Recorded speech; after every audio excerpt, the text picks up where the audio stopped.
Chapter 2. When Bradley went on guard at midnight, September 14th, his thoughts were largely occupied with rejoicing that the night was almost spent without serious mishap, and that the morrow would doubtless see them all safely return to Fort Dinosaur. The hopefulness of his mood was tinged with sorrow by recollection of the two members of his party who lay back there in the savage wilderness, and for whom there would never again be a homecoming. No premonition of impending ill cast gloom over his anticipations for the coming day, for Bradley was a man who, while taking every precaution against possible danger, permitted no gloomy forebodings to weigh down his spirit. When danger threatened, he was prepared, but he was not forever courting disaster. And so it was that when about 1 o'clock in the morning of the 15th, he heard the dismal flapping of giant wings overhead, he was neither surprised nor frightened, but idly prepared for an attack he had known might reasonably be expected. The sound seemed to come from the south, and presently, low above the trees in that direction, the man made out a dim, shadowy form circling slowly about. Bradley was a brave man, yet so keen was the feeling of revulsion engendered by the sight and sound of that grim, uncanny shape, that he distinctly felt the goose flesh rise over the surface of his body. And it was with difficulty that he refrained from following an instinctive urge to fire upon the nocturnal intruder. Better, far better would it have been had he given in to the insistent demand of his subconscious mentor. But his almost fanatical obsession to save ammunition proved now his undoing, for while his attention was riveted upon the thing circling before him, and while his ears were filled with the beating of its wings, there swooped silently out of the black night behind him another weird and ghostly shape. With its huge wings partly closed for the dive and its white robe fluttering in its wake, the apparition swooped down upon the Englishman. So great was the force of the impact when the thing struck Bradley between the shoulders that the man was half stunned. His rifle flew from his grasp. He felt claw-like talons of great strength seize him beneath his arms and sweep him off his feet. And then the thing rose swiftly with him, so swiftly that his cap was blown from his head by the rush of air as he was borne rapidly upward into the inky sky, and the cry of warning to his companions was forced back into his lungs. The creature wheeled immediately toward the east and was at once joined by its fellow, who circled them once and then fell in behind them. Bradley now realized the strategy that the pair had used to capture him, and at once concluded that he was in the power of reasoning. Beings closely related to the human race, if not actually of it. Past experience suggested that the great wings were a part of some ingenious mechanical device, for the limitations of the human mind, which is always loath to accept aught beyond its own little experience, would not permit him to entertain the idea that the creatures might be naturally winged and at the same time of human origin. From his position, Bradley could not see the wings of his captor, nor in the darkness had he been able to examine those of the second creature closely when it circled before him. He listened for the puff of a motor or some other telltale sound that would prove the correctness of his theory. However, he was rewarded with nothing more than the constant flap-flap. Presently, far below and ahead, he saw the waters of the inland sea, and a moment later he was borne over them. Then his captor did that which proved beyond doubt to Bradley that he was in the hands of human beings who had devised an almost perfect scheme of duplicating, mechanically, the wings of a bird. The thing spoke to its companion and in a language that Bradley partially understood, since he recognized words that he had learned from the savage races of Caspak. From this he judged that they were human, and being human, he knew that they could have no natural wings, for who had ever seen a human being so adorned? Therefore, their wings must be mechanical. Thus Bradley reasoned, thus most of us reason, not by what might be possible, but by what has fallen within the range of our experience.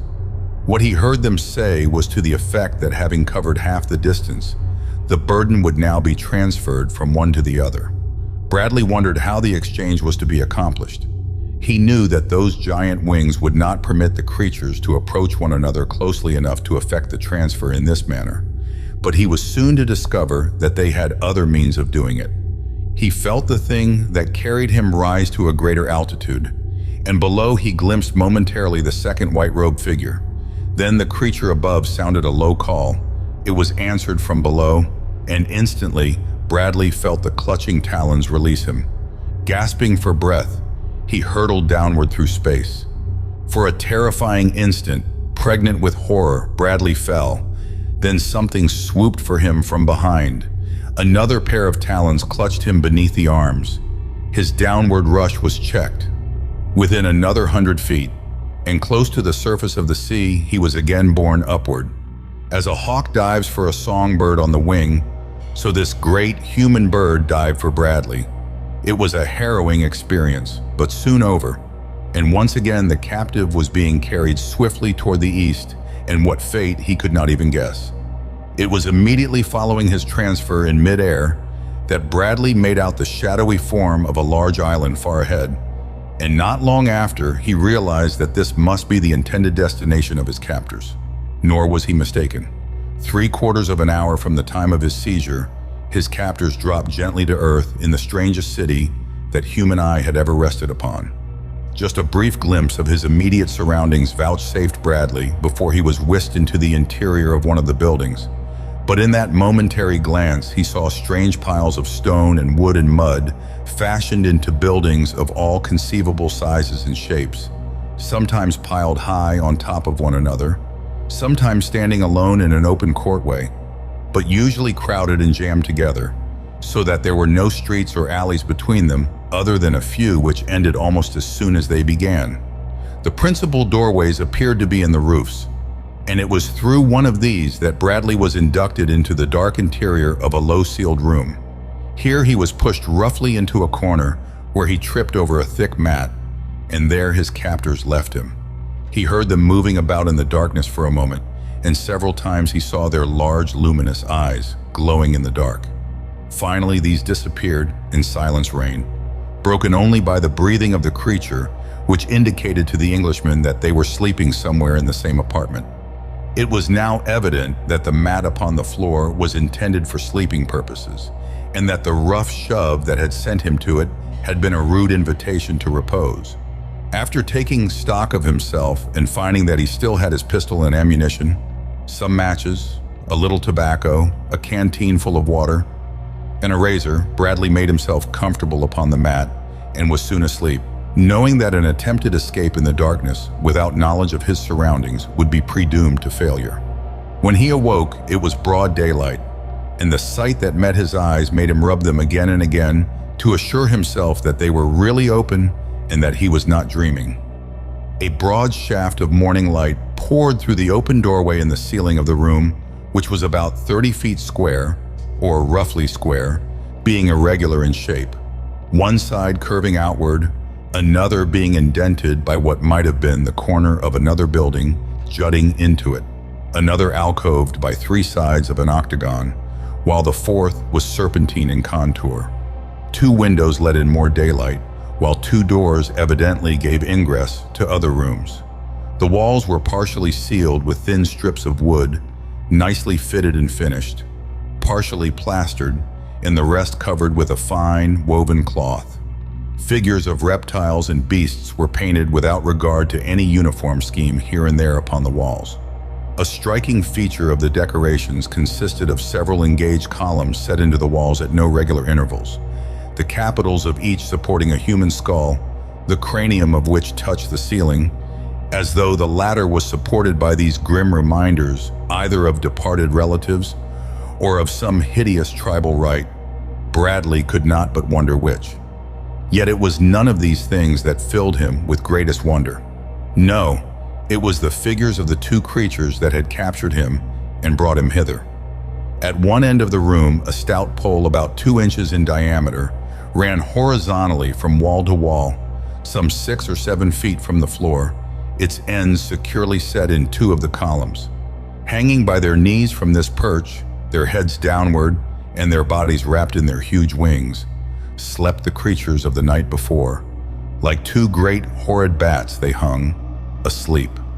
As Bradley gazed upon them in wide-eyed astonishment, he saw plainly that all his intelligence, all his acquired knowledge through years of observation and experience, were set at naught by the simple evidence of the fact that stood out glaringly before his eyes. The creature's wings were not mechanical devices, but as natural appendages, growing from their shoulder blades, as were their arms and legs. He saw, too, that except for their wings, the pair bore a strong resemblance to human beings, though fashioned in a most grotesque mold. As he sat gazing at them, one of the two awoke, separated his wings to release his arms that had been folded across his breast, placed his hands upon the floor, dropped his feet, and stood erect. For a moment he stretched his great wings slowly, solemnly blinking his large round eyes. Then his gaze fell upon Bradley. The thin lips drew back tightly against yellow teeth in a grimace that was nothing but hideous. It could not have been termed a smile, and what emotion it registered the Englishman was at a loss to guess. No expression whatever altered the steady gaze of those large round eyes. There was no color upon the pasty sunken cheeks. A death's head grimaced as though a man long dead raised his parchment-covered skull from an old grave. The creature stood about the height of an average man, but appeared much taller from the fact that the joints of his long wings rose fully a foot above his hairless head. The bare arms were long and sinewy, ending in strong, bony hands with claw-like fingers, almost talon-like in their suggestiveness. The white robe was separated in front, revealing skinny legs, and the further fact that the thing wore but the single garment, which was of fine, woven cloth. From crown to sole, the portions of the body exposed were entirely hairless, and as he noted this, Bradley also noted for the first time the cause of much of the seeming expressionlessness of the creature's countenance. It had neither eyebrows or lashes. The ears were small and rested flat against the skull, which was noticeably round, though the face was quite flat. The creature had small feet, beautifully arched and plump, but so out of keeping with every other physical attribute it possessed as to appear ridiculous. After eyeing Bradley for a moment, the thing approached him. "Where from?" it asked. "England," replied Bradley, as briefly. "Where is England, and what?" pursued the questioner. "It is a country far from here," answered the Englishman. "Are your people Cors Vajo or Cos Adalu?" "I do not understand you," said Bradley. "And now suppose you answer a few questions. Who are you? What country is this? Why did you bring me here?" Again the sepulchral grimace. "We are Wieroos. Luada is our father. Caspak is ours. This, our country, is called Uo. We brought you here for literally him who speaks for Luada to gaze upon and question. He would know from whence you came and why, but principally if you be Cos Adalu. And if I am not Cos, whatever you call the bloomin' beast, what of it?" The Wieroo raised his wings in a very human shrug and waved his bony claws toward the human skulls supporting the ceiling. His gesture was eloquent, but he embellished it by remarking, "And possibly if you are." "I'm hungry," snapped Bradley. The Wieroo motioned him to one of the doors, which he threw open, permitting Bradley to pass out onto another roof on a level lower than that upon which they had landed earlier in the morning. By daylight, the city appeared even more remarkable than in the moonlight, though less weird and unreal. The houses of all shapes and sizes were piled about as a child might pile blocks of various forms and colors. He saw now that there were what might be called streets or alleys, but they ran in baffling turns and twists, nor ever reached a destination, always ending in a dead wall where some Wieroo had built a house across them. Upon each house was a slender column supporting a human skull. Sometimes the columns were at one corner of the roof, sometimes at another, or again they rose from the center or near the center, and the columns were of varying heights, from that of a man to those which rose 20 feet above their roofs. The skulls were, as a rule, painted, blue or white, or in combinations of both colors. The most effective were painted blue, with the teeth white and the eye sockets rimmed with white. There were other skulls, thousands of them, tens, hundreds of thousands. They rimmed the eaves of every house. They were set in the plaster of the outer walls, and at no great distance from where Bradley stood rose a round tower built entirely of human skulls. And the city extended in every direction as far as the Englishman could see. All about him Wieroos were moving across the roofs or winging through the air. The sad sound of their flapping wings rose and fell like a solemn dirge. Most of them were apparelled all in white, like his captors, but others had markings of red or blue or yellow slashed across the front of their robes. His guide pointed toward a doorway in an alley below them. "Go there and eat," he commanded, "and then come back. You cannot escape. If any question you, say that you belong to Foshbal Soj. There is the way." And this time he pointed to the top of a ladder which protruded above the eaves of the roof nearby. Then he turned and re-entered the house. Bradley looked about him. No, he could not escape. That seemed evident. The city appeared interminable, and beyond the city, if not a savage wilderness filled with wild beasts, there was the broad inland sea infested with horrid monsters. No wonder his captor felt safe in turning him loose in Uo. He wondered if that was the name of the country or the city, and if there were other cities like this upon the island. Slowly he descended the ladder to the seemingly deserted alley, which was paved with what appeared to be large round cobblestones. He looked again at the smooth, worn pavement, and a rueful grin crossed his features. The alley was paved with skulls. The city of human skulls, mused Bradley. They must have been collecting them since Adam, he thought, and then he crossed and entered the building through the doorway that had been pointed out to him. Inside, he found a large room in which were many Wieroos seated before pedestals, the tops of which were hollowed out, so that they resembled the ordinary bird drinking and bathing fonts so commonly seen on suburban lawns. A seat protruded from each of the four sides of the pedestals, just a flat board with a support running from its outer end diagonally to the base of the pedestal. As Bradley entered, some of the Wieroos espied him, and a dismal wail arose. Whether it was a greeting or a threat, Bradley did not know. Suddenly, from a dark alcove, another Wieroo rushed out toward him. "Who are you?" he cried. "What do you want?" "Foshbal Soj sent me here to eat," replied Bradley. "Do you belong to Foshbal Soj?" asked the other. "That appears to be what he thinks," answered the Englishman. "Are you Kos Adalu?" demanded the Wieroo. "Give me something to eat, or I'll be all of that," replied Bradley. The Wieroo looked puzzled. "Sit here, Jalu," he snapped, and Bradley sat down unconscious of the fact that he had been insulted by being called a hyena man, an appellation of contempt in Caspak. The Wieroo had seated him at a pedestal by himself, and as he sat waiting for what was next to transpire, he looked about him at the Wieroo in his immediate vicinity. He saw that in each font was a quantity of food, and that each Wieroo was armed with a wooden skewer, sharpened at one end, with which they carried solid portions of food to their mouths. At the other end of the skewer was fastened a small clamshell. This was used to scoop up the smaller and softer portions of the repast, into which all four of the occupants of each table dipped impartially. The Wieroo leaned far over their food, scooping it up rapidly and with much noise, and so great was their haste that a part of each mouthful always fell back into the common dish. And when they choked by reason of the rapidity with which they attempted to bolt their food, they often lost it all. Bradley was glad that he had a pedestal all to himself. Soon the keeper of the place returned with a wooden bowl filled with food. This he dumped into Bradley's trough, as he already thought of it. The Englishman was glad that he could not see into the dark alcove, or know what were all the ingredients that constituted the mess before him, for he was very hungry. After the first mouthful, he cared even less to investigate the antecedents of the dish, for he found it peculiarly palatable. It seemed to consist of a combination of meat, fruits, vegetables, small fish, and other undistinguishable articles of food all seasoned to produce a gastronomic effect that was at once baffling and delicious. When he had finished, his trough was empty, and then he commenced to wonder who was to settle for his meal.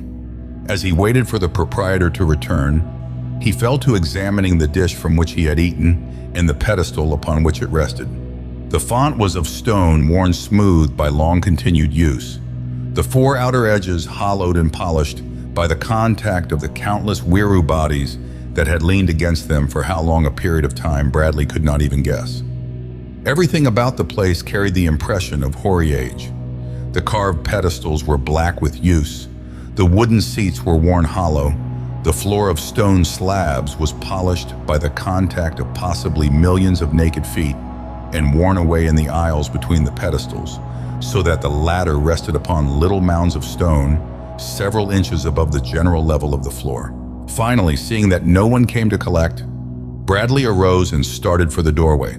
He had covered half the distance when he heard the voice of mine host calling to him. "Come back, Ch.2," screamed the Wieroo, and Bradley did as he was bid. As he approached the creature, which stood now behind a large, flat-topped pedestal beside the alcove, he saw lying upon the smooth surface something that almost elicited a gasp of astonishment from him. A simple, common thing it was, or would have been almost anywhere in the world but Caspak. A square bit of paper, and on it, in a fine hand, written compactly, were many strange hieroglyphics. These remarkable creatures, then, had a written as well as a spoken language, and besides the art of weaving cloth, possessed that of papermaking. Could it be that such grotesque beings represented the high culture of the human race within the boundaries of Caspak? Had natural selection produced during the countless ages of Caspakian life a winged monstrosity that represented the earthly pinnacle of man's evolution?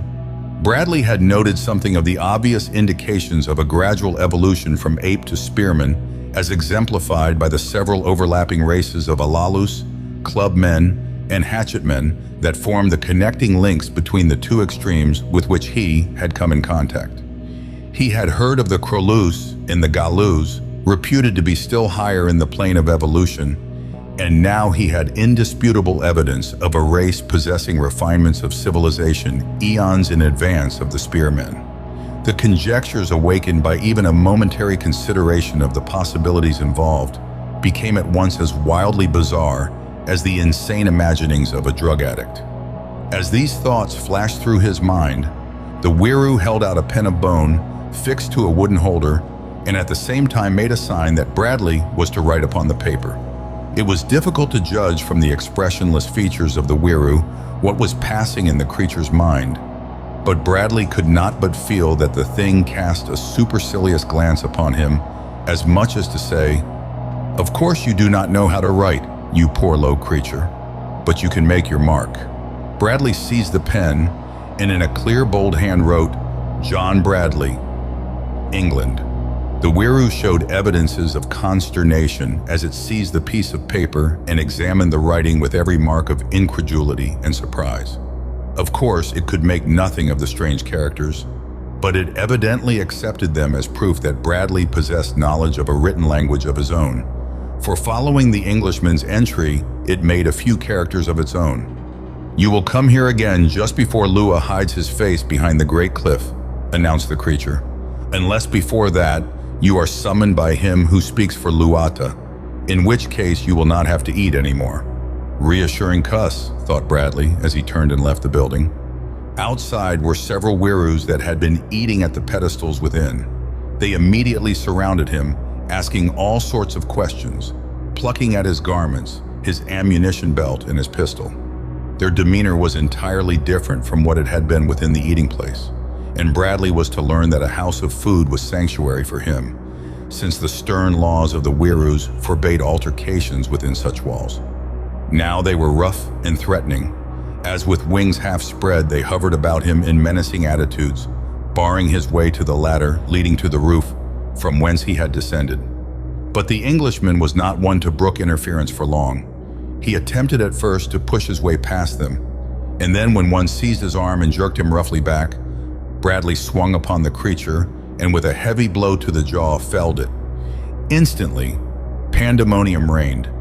Loud wails arose. Great wings opened and closed with a loud beating noise, and many claw-like hands reached forth to clutch him. Bradley struck to right and left.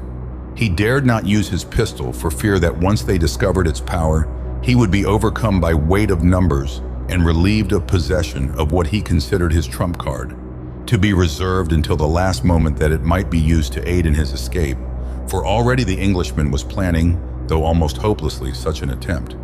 A few blows convinced Bradley that the Wieroos were arrant cowards and that they bore no weapons.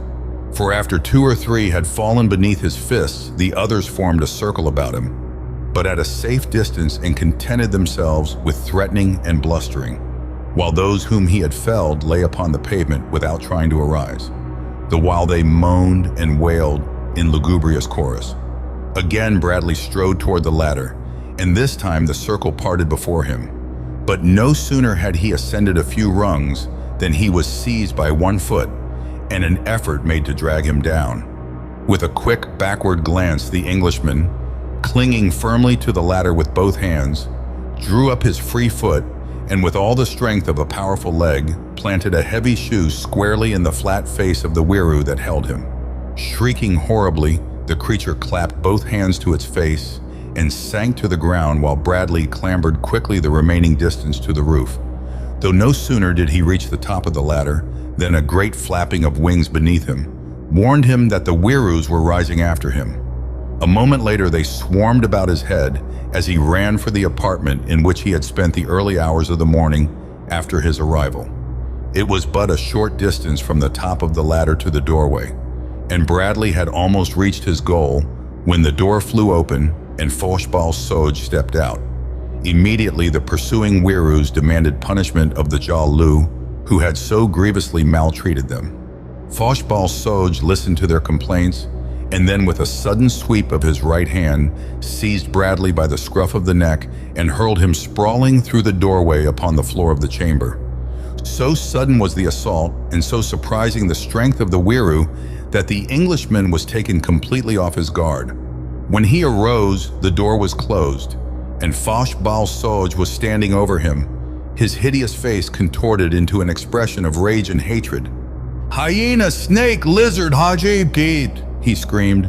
"You would dare lay your low, vile, profaning hands upon even the lowliest of the Wieroos, the sacred chosen of Luata." Bradley was mad, and so he spoke in a very low, calm voice while a half-smile played across his lips, but his cold gray eyes were unsmiling. "What you did to me just now," he said, "I am going to kill you for that." And even as he spoke, he launched himself at the throat of Fochbal Soj. The other Wieroo that had been asleep when Bradley left the chamber had departed, and the two were alone. Fochbal Soj displayed little of the cowardice of those that had attacked Bradley in the alleyway, but that may have been because he had so slight opportunity, for Bradley had him by the throat before he could utter a cry, and with his right hand struck him heavily and repeatedly upon his face and over his heart, ugly, smashing, short-arm jabs of the sort that take the fight out of a man in quick time. But Fochbal Soj was of no mind to die passively. He clawed and struck at Bradley, while with his great wings he attempted to shield himself from the merciless rain of blows, at the same time searching for a hold upon his antagonist's throat.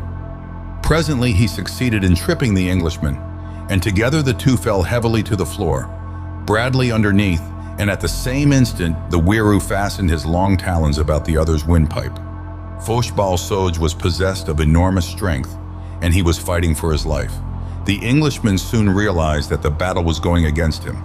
Already his lungs were pounding painfully for air as he reached for his pistol. It was with difficulty that he drew it from its holster, and even then, with death staring him in the face, he thought of his precious ammunition. "Can't waste it," he thought, and slipping his fingers to the barrel, he raised the weapon and struck Fochbal Soj a terrific blow between the eyes. Instantly, the claw-like fingers released their hold, and the creature sank limply to the floor beside Bradley, who lay for several minutes gasping painfully in an effort to regain his breath. When he was able, he rose and leaned close over the Wieroo, lying silent and motionless, his wings drooping limply and his great round eyes staring blankly toward the ceiling. A brief examination convinced Bradley that the thing was dead, and with the conviction came an overwhelming sense of the dangers which must now confront him. But how was he to escape? His first thought was to find some means for concealing the evidence of his deed, and then to make a bold effort to escape. Stepping to the second door, he pushed it gently open and peered in upon what seemed to be a storeroom. In it was a litter of cloth, such as the Wieroo's robes were fashioned from. A number of chests painted blue and white, with white hieroglyphics painted in bold strokes upon the blue and blue hieroglyphics upon the white. In one corner was a pile of human skulls reaching almost to the ceiling, and in another, a stack of dried Wieroo wings. The chamber was as irregularly shaped as the other, and had but a single window and a second door at the further end, but was without the exit through the roof, and, most important of all, there was no creature of any sort in it. As quickly as possible, Bradley dragged the dead Wieroo through the doorway and closed the door. Then he looked about for a place to conceal the corpse. One of the chests was large enough to hold the body if the knees were bent well up, and with this idea in view, Bradley approached the chest to open it. The lid was made in two pieces, each being hinged at an opposite end of the chest and joining nicely where they met in the center of the chest, making a snug, well-fitting joint. There was no lock. Bradley raised one half the cover and looked in. With a smothered, "By Jove," he bent closer to examine the contents. The chest was about half filled with an assortment of golden trinkets. There were what appeared to be bracelets, anklets, and brooches of virgin gold. Realizing that there was no room in the chest for the body of the Wieroo, Bradley turned to seek another means of concealing the evidence of his crime. There was a space between the chests and the wall, and into this he forced the corpse, piling the discarded robes upon it until it was entirely hidden from sight. But now how was he to make good his escape in the bright glare of that early spring day? He walked to the door at the far end of the apartment and cautiously opened it an inch. Before him, and about 2 feet away, was the blank wall of another building. Bradley opened the door a little farther and looked in both directions. There was no one in sight to the left over a considerable expanse of rooftop, and to the right another building shut off his line of vision at about 20 feet. Slipping out, he turned to the right and in a few steps found a narrow passageway between two buildings. Turning into this, he passed about half its length when he saw a Wieroo appear at the opposite end and halt. The creature was not looking down the passageway, but at any moment it might turn its eyes toward him when he would be immediately discovered. To Bradley's left was a triangular niche in the wall of one of the houses, and into this he dodged, thus concealing himself from the sight of the Wieroo. Beside him was a door painted a vivid yellow and constructed after the same fashion as the other Wieroo doors he had seen, being made up of countless narrow strips of wood from 4 to 6 inches in length, laid on in patches of about the same width, the strips in adjacent patches never running in the same direction. The result bore some resemblance to a crazy patchwork quilt, which was heightened when, as in one of the doors he had seen, contiguous patches were painted different colors. The strips appeared to have been bound together, and to the underlying framework of the door with gutter fiber and also glued, after which a thick coating of paint had been applied. One edge of the door was formed of a straight, round pole about 2 inches in diameter that protruded at top and bottom, the projections setting in round holes in both lintel and sill, forming the axis upon which the door swung. An eccentric disc upon the inside face of the door engaged a slot in the frame when it was desired to secure the door against intruders. As Bradley stood flattened against the wall, waiting for the Wieroo to move on, he heard the creature's wings brushing against the sides of the buildings as it made its way down the narrow passage in his direction. As the yellow door offered the only means of escape without detection, the Englishman decided to risk whatever might lie beyond it, and so, boldly pushing it in, he crossed the threshold and entered a small apartment. As he did so, he heard a muffled ejaculation of surprise, and turning his eyes in the direction from whence the sound had come, he beheld a wide-eyed girl standing flattened against the opposite wall, an expression of incredulity upon her face. At a glance, he saw that she was of no race of humans that he had come in contact with since his arrival upon Caprona. There was no trace about her form or features of any relationship to those low orders of men, nor was she apparelled as they, or rather she did not entirely lack apparel as did most of them.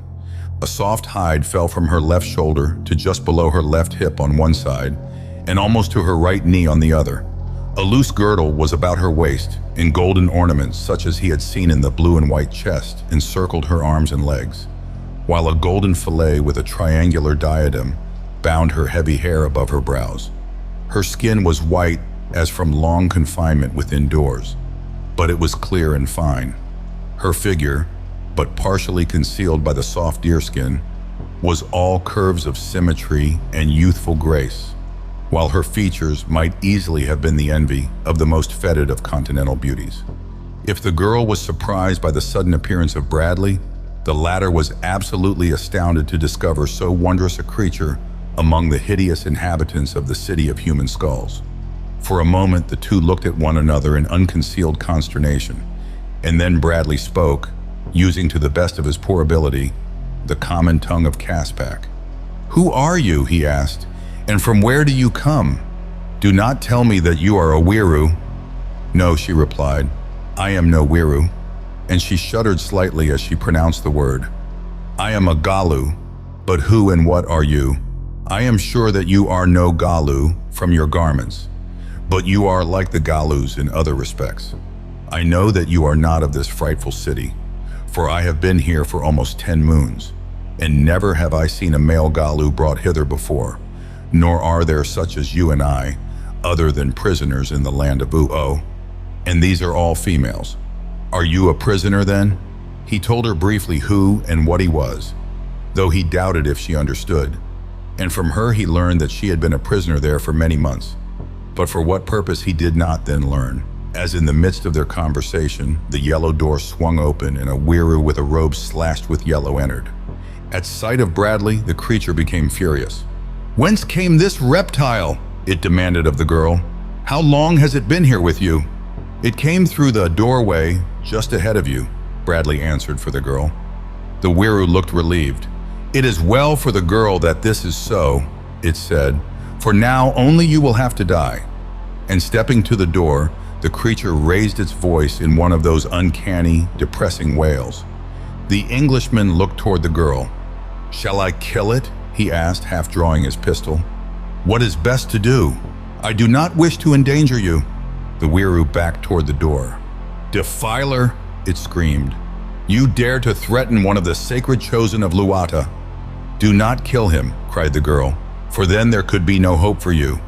That you are here, alive, shows that they may not intend to kill you at all, and so there is a chance for you if you do not anger them.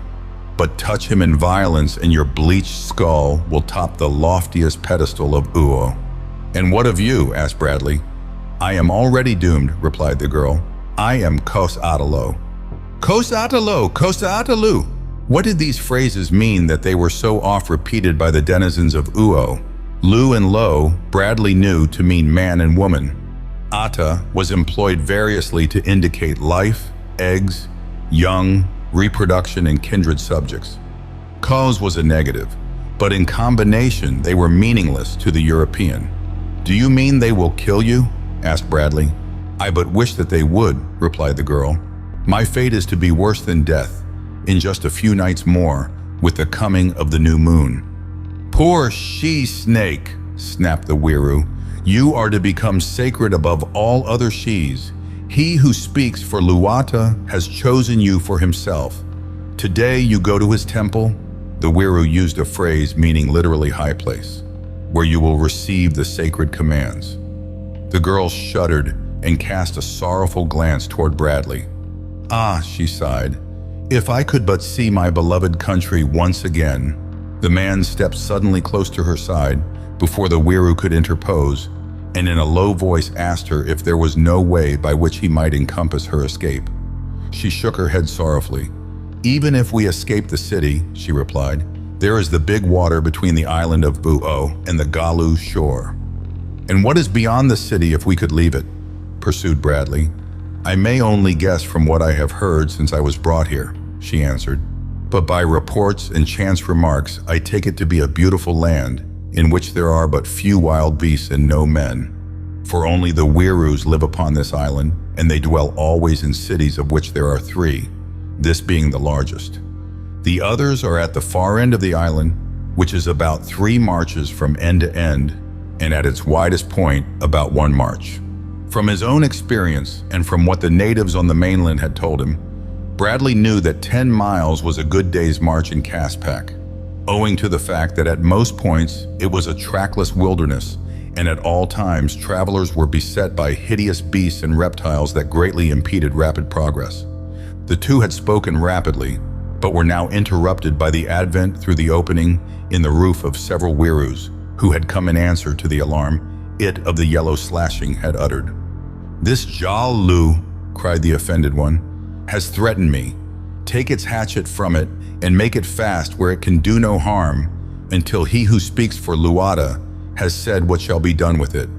It is one of those strange creatures that Foch Balsoj discovered first above the Ban Lu country and followed back toward the beginning.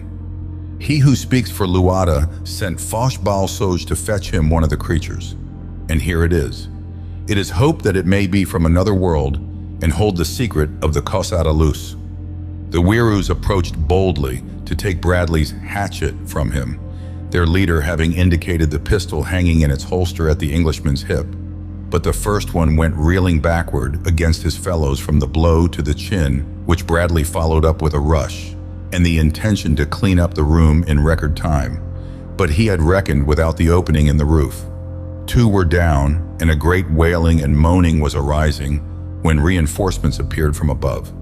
Bradley did not see them, but the girl did, and though she cried out a warning, it came too late for him to avoid a large Wieroo who dived headforemost for him, striking him between the shoulders and bearing him to the floor. Instantly, a dozen more were piling on top of him. His pistol was wrenched from its holster, and he was securely pinioned down by the weight of numbers. At a word from the Wieroo of the yellow slashing, who evidently was a person of authority, one left and presently returned with fiber ropes with which Bradley was tightly bound. "Now bear him to the blue place of 7 skulls, directed the chief Wieroo, "and one take the word of all that has passed to him who speaks for Luata." Each of the creatures raised a hand, the back against its face, as though in salute. One seized Bradley and carried him through the yellow doorway to the roof, from whence it rose upon its widespread wings and flapped off across the rooftops of Uo, with its heavy burden clutched in its long talons. Below him, Bradley could see the city stretching away to a distance on every hand.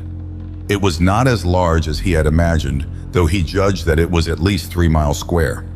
The houses were piled in indescribable heaps, sometimes to a height of 100 feet.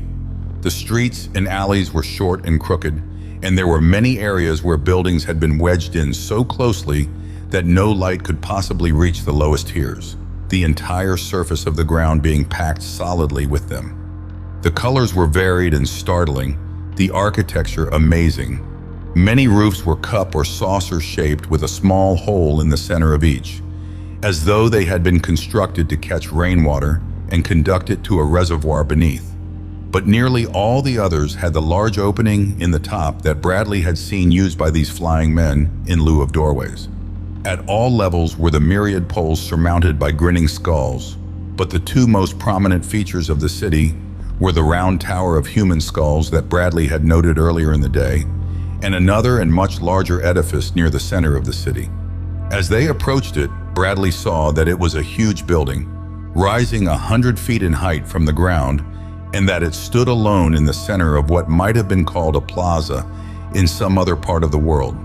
Its various parts, however, were set together with the same strange irregularity that marked the architecture of the city as a whole, and it was capped by an enormous saucer-shaped roof which projected far beyond the eaves, having the appearance of a colossal Chinese coolie hat, inverted.